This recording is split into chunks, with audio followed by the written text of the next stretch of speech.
जगद्रणाङ्गणे यस्य स्मरणं जयकारणं पार्थसारथये तस्मै श्रीकृष्णब्रह्मणे नमः। तमोपनिषदात्मानं पुरुषं सर्वसाक्षिणं नैष्कर्म्य सिद्धये नित्यं नौमि शङ्कररूपिणं श्रुतिशङ्करवाङ्मात्रानमृतत्वप्रदायकः सुरेश्वरोऽनुगृह्णातु ज्ञानं नैष्कर्म्यसिद्धेगम्।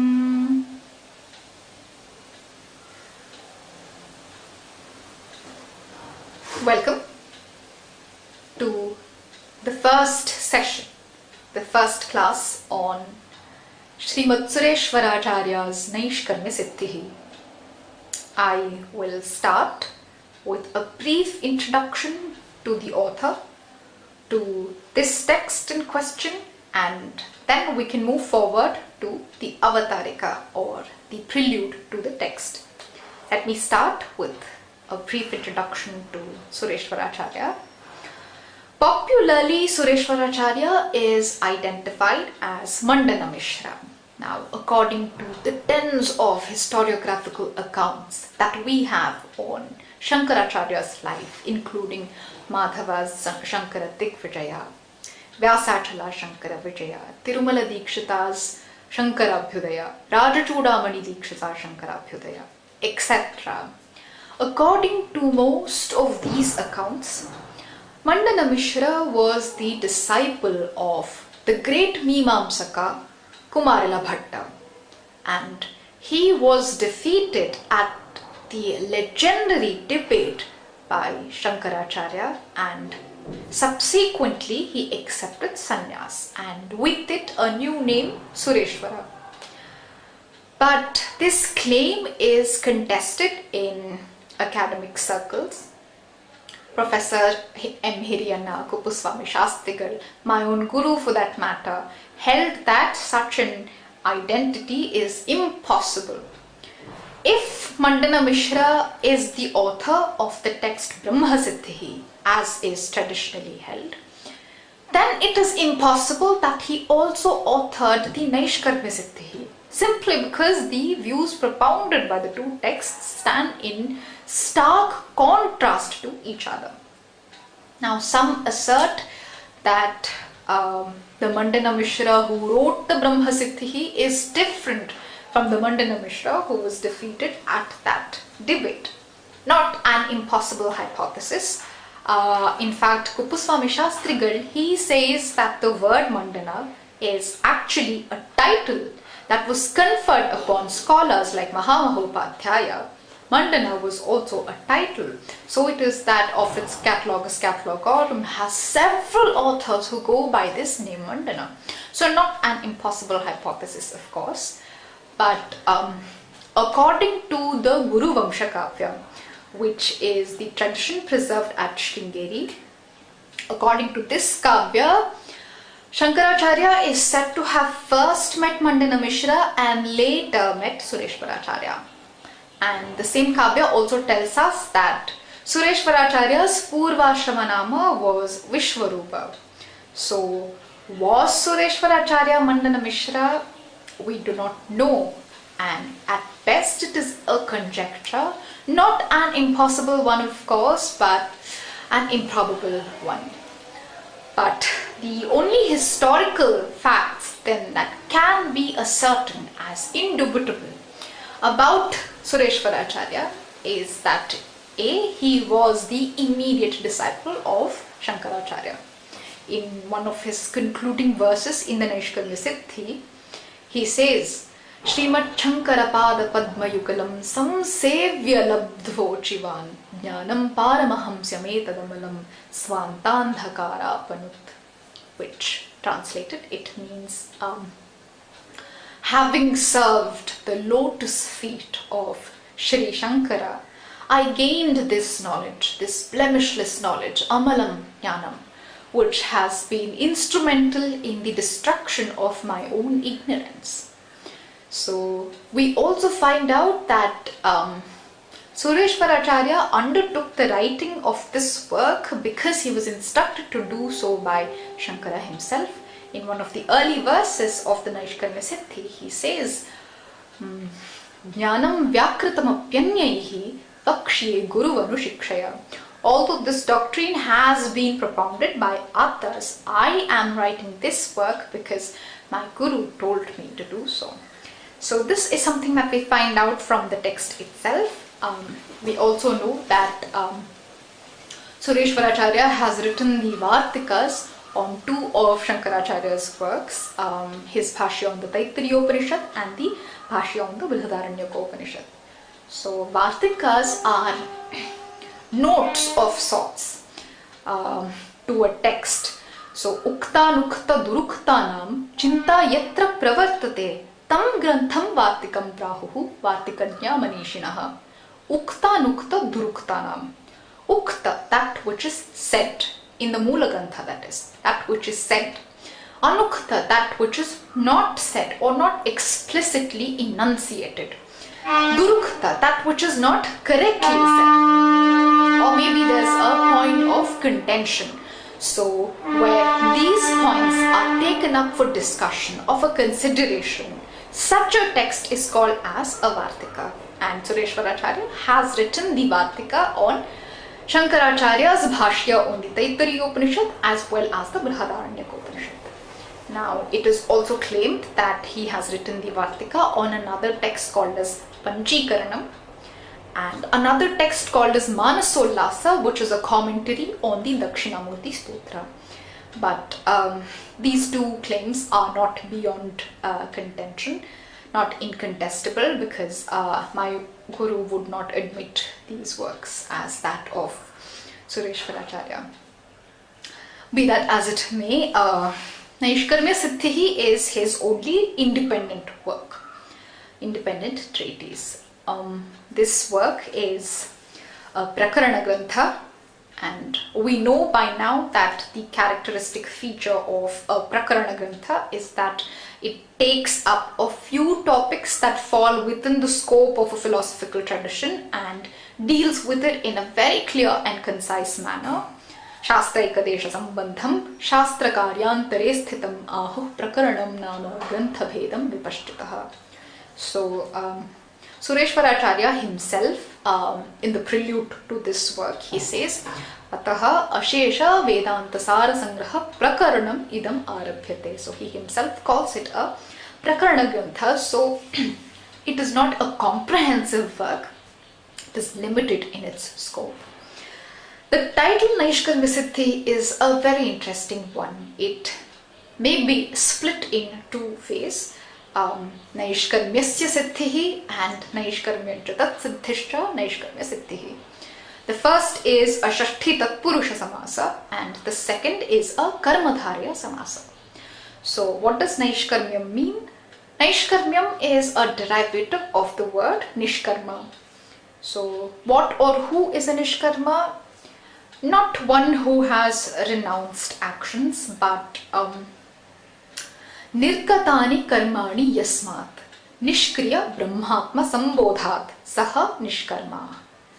A very literal translation would be actions have spontaneously, of their own accord, left him who has realized himself as the actionless Brahman. Such a one is called as Nishkarma, and Nishkarmanaha bhavaha Naishkarmyam.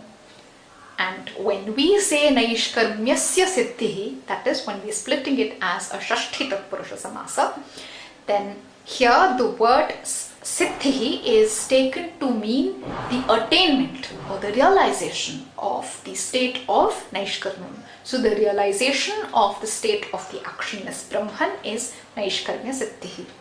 Now when we say Naishkarmya Tat Siddhischa, when we are splitting it as a Karmadharya Samasa, here the word Siddhi is itself taken to mean the state. So the word Naishkarmyam functions as an adjective to that state. So Naishkarmya Siddhi will then be a description of the state of actionless Brahman. So in one way, Naishkarmya Siddhi means the attainment or the realization of such a state. And in the other sense, it is simply a description of the state of that actionless Brahman. The first time that we actually hear this word Naishkarmya Siddhi is in the Gita Bhashya, in the Gita itself actually, the 18th chapter. Asakta buddhihi sarvatra jitatma vigata sprihaha Naishkarmya Siddhim paramam sanyasena adhigacchati. So when Shankaracharya comments on this verse, he also interprets this word Naishkarmya Siddhi similarly. So maybe this title can be taken as an Anvartha Namadheya. Anu Artha is a literal meaning. So perhaps Sureshwaracharya wanted to convey a sense that the state of the actionless Brahman can be attained only by knowledge and not by action, not by karma. And so it is that he chose such a title for his work, because the rest of the book also follows a similar line of argument. The book is divided into 4 sections.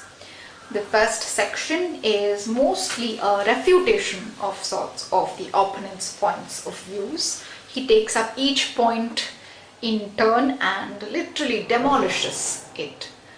The second section is an analysis of the Tvam-pada, of Tattvam Asi. Only the Tvam-pada is taken up for analysis, subjected to a very critical, very incisive analysis. The third book takes up the entire Mahavakya, that is Tattvam Asi. The whole Vakya is taken up for consideration and it's very beautifully expounded. And the fourth section is mostly a recapitulation of sorts, where Sureshwaracharya will bring in quotes from other works like Gaudapadas, like Shankaracharya's, in order to substantiate his own work, in order to show that the views propounded in this work is in line with the tradition. Now each section contains about 100 shlokas, 100 verses each, so the entire text is in the form of verses. Sureshwaracharya has himself written the Sambandhoktis.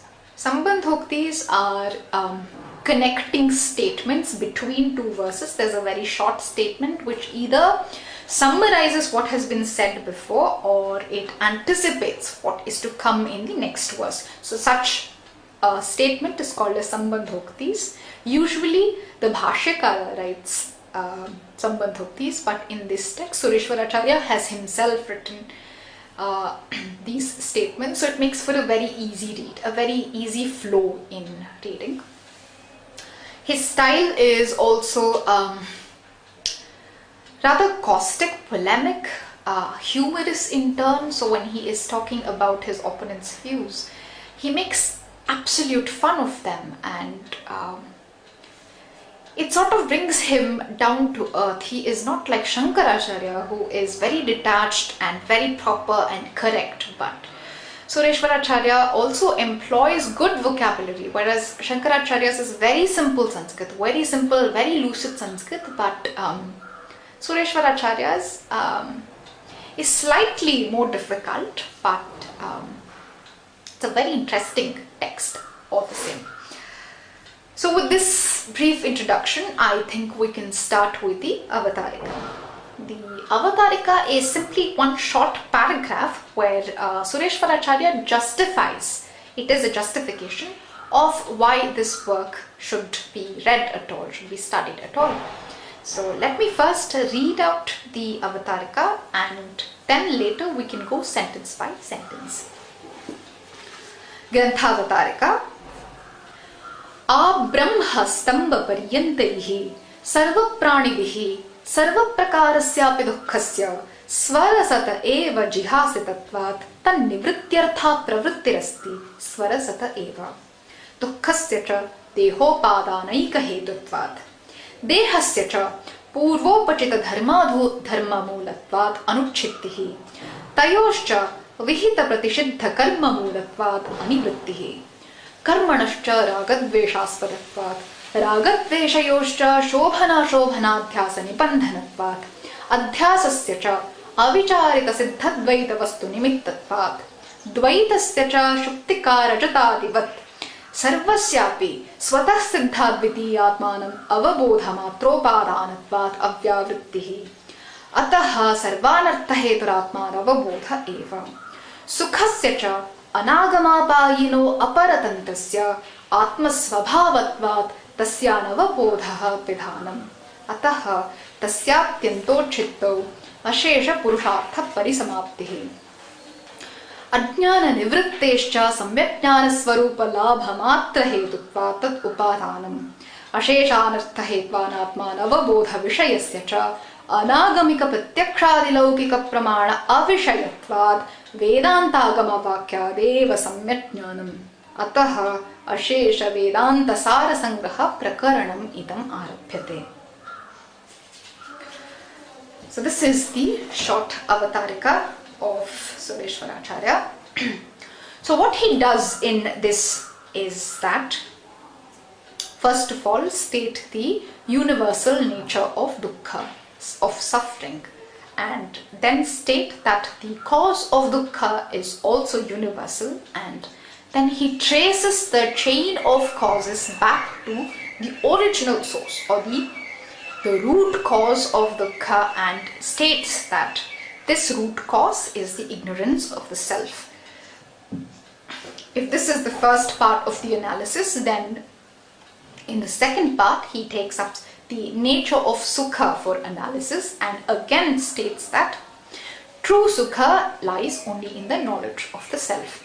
Therefore, the elevation of dukkha on one hand and the attainment of sukha on the other hand, both are dependent on the knowledge of the self, and this knowledge may be obtained only by Vedantagama Vakya.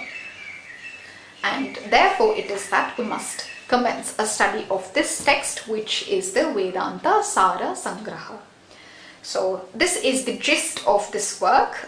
We can go through it sentence by sentence. A Brahma Stamba Paryantaihi Sarva Pranipihi सर्वप्रकारस्यापि दुःखस्य स्वरसत एव जिहासितत्वात् तन्निवृत्त्यर्था प्रवृत्तिरस्ति स्वरसत एव. आ ब्रह्मा स्तंभ पर्यन्तैः. Brahma here is referring to the Chaturmukha Brahma, the creator, and Stamba is a tuft of grass, a shrub, a pillar, a post, generally an insignificant form of life. So, A Brahma Stamba Paryantehi literally would mean from the creator, Brahma the creator, to the most insignificant form of life, Sarva Pranivihi, Sarva Prakarasyapi Dukkhasya. Now we know that dukkha is of three types, three prakara, Adhibhuta, Adhidaiva and Adhyatma. Therefore, Sarva Prakarasyapi Dukkhasya Swarasata eva jihasi tattvat. Jihasa, hatum, ichha is jihasa. So nivarayitum ichha, the desire to be free of dukkha, of all types of dukkha, is swarasata eva, natural, instinctive. Swarasata literally means swechaya. Shastracharya upadesham vinapi, without being compelled by any external source. Every life form desires to be free of dukkha. This is actually something that Shankaracharya also repeatedly stresses on in his Adhyasa Bhashya. He will say, Pashvadhibhishcha avisheshat. Man is like animals in this respect. Pashvadhibhishcha avisheshat. He gives a very simple drishtanta. He says, Yathahi pashvadayaha dandotyatakaram purusham abhimukham upalabhya. If an animal sees that a man is running towards it with a stick in his raised hand, dandodyatakaram is a raised hand with a stick. Purusham abhimukham upalabhya. Look at the simple Sanskrit that Shankaracharya employs. Mam hantum ayam ichhati iti palayitum arabhate. So the animal will try to run away from this man who is coming at it with a stick. On the other hand, harita trina purna pani upalabhya tat pratyabhimukhi bhavanti. If the animal comes across another man who has a tuft of green grass in his hands, then it will move towards such a person. Evam manusha api vyutpanna chittaha, an intelligent man also in a similar situation, krura drishtina kroshataha khadgodyatakaran balavata upalabhya, when a man may be approaching him with a khadga in his hand, then this man, this intelligent man also will behave similarly. Tato nivartante, he will also try to run away from such a situation. Tad viparitan prati pravartante, and will go towards a person who behaves in the opposite way. So man, he says, is exactly like animal in this sense. So Sureshwaracharya also wishes to say that this instinct is very natural to every form of life. He continues, tan nivrityartha pravrittirasti swarasata eva. Therefore, the effort that is made towards alleviating dukkha is also equally natural. Now the question arises, what is the cause of this universal dukkha then? So Sureshwaracharya says, dukkhasya cha dehopadanaika hetutvat. Dehopadanam is deha grahanam, janma shabda vacham. So the birth itself is dukkha. This was also Gautama Buddha's teaching: birth, old age, disease and death, the four causes of suffering. So Sureshwaracharya says that from the moment that one is born, from the moment one takes on a body, there's no question of a permanent solution to dukkha, because the two go hand in hand. So question arises, what happens when we discard the deha? So deha and dukkha, if the two go hand in hand, then when we die, we must be free of dukkha. So Sureshwaracharya says, dehasya cha purvopachita dharma adharma moolatvat anuchittihi. This body is a result of the dharma and the adharma of a previous life, and until the fruits of these deeds are either enjoyed or endured, there is no question of no taking of another body, no question of end to the rebirth. Because deha is sukha dukkha bhogayatanam. Now another question arises, what happens when we exhaust all the dharma and adharma? What if all the fruits of the deeds are suffered? Then there must be an end to dukkha. So Sureshwaracharya says, tayoscha here is dharma dharmayoscha vihita pratishiddha karma moolatvat anivrittihi. Not possible to exhaust all dharma and adharma, because we continue to accumulate the two at every point of time, because we are engaged in action, and the moola of dharma and adharma is respectively vihita and pratishiddha karma, do's and don'ts. So vihita karma anushtanat dharmopachayah, pratishiddha karma anushtanat adharmopachayah.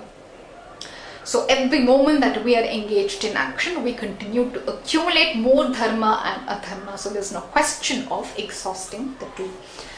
Now question arises, what happens if we are not engaged in action at all? What if we renounce actions? Then there must come some point of time when all the dharma and adharma are exhausted. No, because Sureshwaracharya says, karmanascha ragadveshaspadatvat. Actions are, the cause of actions is raga and dvesha, likes and dislikes, which are forces of sorts which compel us to move towards that which we like and move away from that which we don't like. This is the same premise that Shankaracharya was talking about in his Pashvadhischa Avisheshat. Now Sureshwaracharya says, ragadveshayoscha shobhana shobhanadhyasa nibandhanatvad. The world is divided for us into two, shobhana and ashobhana. Idam sundaram, idam na, idam me bhuyat, idam ma bhut. And good and bad, these are the mental constructs. He says adhyasa nibandhanatvat. Adhyasa is avidya. So superimpositions on the objects which intrinsically are neither good or bad. These superimpositions lead to raga and dvesha. So as long as we see the world as good or bad, there's no question of renouncing actions. Krishna will also say, Nahi kashchit kshanamapi jatu tishthatya karmakrit. Now, a question arises. What happens if we make a decision, a sankalpa, to not see the object as good or bad? We will see it as it is and therefore be free of avidya, free of adhyasa. Then we will be free of dukkha. This is actually Gautama's Nyaya Sutra. Dukkha janma pravritti dosha mithya jnanam uttarotarapaye tadanantaranantarapaya dapavarkaha. But Sureshwaracharya will say that adhyasasya cha avicharita siddhadvaita vastu nimittatvat. As long as we see a second object, there's no question of adhyasa coming to an end, because dvaita vastu nimittatvat. The seeing of the second object is itself the avidya. It is itself the adhyasa. But this dvaita vastu is not a reality. He says it is avicharita siddha. Because we have not deeply contemplated upon this dvaita, that is the reason that it appears real and will appear real so long as it is not contemplated upon. Now he says, dvaitasya cha shuktika rajatadivat, which is the standard example again, the silver being seen in the shell, which even Shankaracharya in his Adhyasa Bhashya will say that evam lokenubhavaha shuktika hi rajatavat avabhasate ekaschandraha sadbhuti vadati. So as long as this non-discrimination of self and not self continues, there is no end to avidya. And he concludes that sarvasyape svatas siddha dvitiyatmanava bodhamatropadanatvad avyavrittihi. As long as the self is not seen as in its true nature as advitiya, svatas siddha advitiya, as long as it's not seen in its true nature, so long will this play continue, this mischief, this dukkha. There's no end to it until the self is recognized as the self. Ataha sarvanartha heturatman avabodha eva. So therefore the root cause of this entire play is atman avabodha, the ignorance of the self. If this is the analysis of dukkha, now he takes up sukha as for analysis. He says, sukhasya cha anagama payino aparatantasya atmasvabhavatvad tasyanavabodhaha pridhanam. There may be a question now, what about sukha as in bhavatu nama, let there be dukkha as long as there is deha, and without atmajnana there will be no end to dukkha. But what about sukha? Sukha prapti is in our hands. So Sureshwaracharya will say that such sukha that we know of is not the true sukha, because it is agamapayi. Agamapayi is that which comes and goes, anitya. And it is paratantra, it is dependent on something outside. Therefore it is not this true sukha. Even Krishna will say, yehi samsparshara bhoga dukkhayo naya evate adyantavantaha kaunteya nateshu ramate buddhaha. So such sukha is not true sukha, because the true sukha, he says, is anagamapayi, not of the nature which comes and goes, but is permanent, and aparatantra, not dependent on an outside source. So such sukha is atma svabhava, atma svabhavatvad. So a question arises, if this sukha is atma svabhava, then tattu praptameva, it is already obtained, then why will we make effort towards self-knowledge? So he says, tasya navabodhaha pridhanam, but the ignorance of the self functions as a veil that covers this sukha. Anavabodhaha pridhanam ataha tasyatyantorchitau ashesha purushartha parisamaptihi. Therefore, in the dispelling of this ignorance lies sakala purushartha. Purushartha parisamaptihi. Parisamaptihi paritaha samyak apto bhavati. Ajnana nivrittescha samyak jnana swarupa labha matra hetutvat tad upadanam.